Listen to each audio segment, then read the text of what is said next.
আকবর বীরবলকে বললেন, আচ্ছা বলো তো বীরবল, তোমার ভগবানই কেন পৃথিবীতে আসেন? অন্য কেউ অন্য দূত কাউকে অন্য কাউকে তো পাঠাতে পারেন। তখন বীরবল কিছু না বলে মাথা নিচু করে চুপচাপ চলে গেল। তারপরে একদিন সকালবেলায় মহারাজ পায়চারি করছেন আর তার রাজকুমার ওইখানে খেলা করছে। তখন বীরবল কাউকে কিছু না বলে রাজকুমারকে কোলে করে নিয়ে গিয়ে একটা পাশের একটা পুকুরের মধ্যে ছুঁড়ে ফেলে দিয়েছে।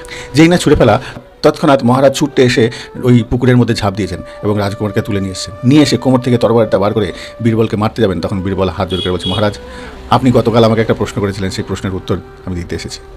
তখন মহারাজ বলছে, ঠিক আছে, আগে তোমার উত্তরটা শুনবো, তারপর আমি তোমাকে দেখছি। তখন বীরবল বলল, মহারাজ আপনি প্রশ্ন করেছিলেন তোমার ভগবান কেন পৃথিবীতে আসেন। বীরবল বলছেন, মহারাজ যেমন আপনি আপনার সন্তানকে বাঁচাবার জন্য কোনো দারোয়ানকে বললেন না, কোনো দাস দাসীকে হুকুম করলেন না, যাও আমার ছেলেকে বাঁচাও, আপনি সরাসরি পুকুরের মধ্যে ঝাঁপ মারলেন। ঠিক তেমনি ভগবান যখন দেখেন তার ভক্তদের দুঃখ কষ্ট হচ্ছে, তার সন্তানদের দুঃখ কষ্ট হচ্ছে, তখন তিনি কোনো দূতকে বা কোনো ভক্তকে পাঠান না, নিজে স্বয়ং আসেন।